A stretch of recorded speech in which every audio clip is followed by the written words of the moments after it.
We're here at the AGM in Dublin, where, among other things, Michael O'Leary confirmed that airfares prices for Ryanair passengers should be down 5 to 10% for the remainder of this year. So some good news there for Ryanair passengers. But how much alcohol those passengers might be able to buy for that flight is up in the air at the moment. You might remember a few weeks ago, the ever outspoken CEO of Ryanair called on airports to impose a 2 alcoholic drink limit at the bars in the airport. And that came, he said, after a summer which saw a surge in violent disorder and disruption to flights due to inebriated passengers. Now, that earned him a stinging rebuke from, among others, Tim Martin, who's the founder of Wetherspoons, and they run several airport bars. And he pointed out the hypocrisy of the situation where Ryanair actually offers you a discount if you purchase a double whiskey on board the Ryanair flight. Michael O'Leary had singled out Ibiza as a particularly badly affected destination, and just on Sunday we saw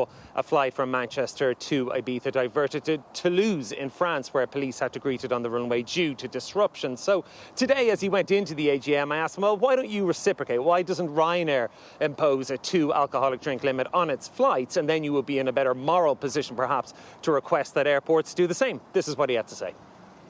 If the price of putting a drink limit on the airport, which is where the problem is created, is putting a drink limit on board the aircraft, we have no problem with that. Happy to do it tomorrow. The real issue here is, how do we stop these people engaging, getting drunk at airports, particularly when this summer, we've had a huge spike up in air traffic control delays. They're getting on board with too much alcohol in their system. Fine, if we identify them as being drunk on board, we won't serve them alcohol, but that doesn't solve the problem.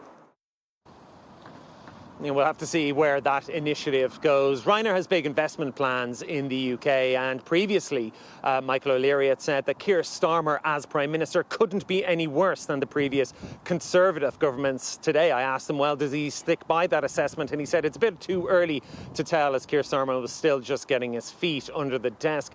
But certainly he said it was advantageous that there was none of that, quote, Tory psycho drama was how he phrased it. I also asked, was closer UK alignment with EU rules something that this Labour government seems keen to push for, advantageous to Ryanair? And he said not only would it be good for the UK and for passengers, it would also be good for the European Union.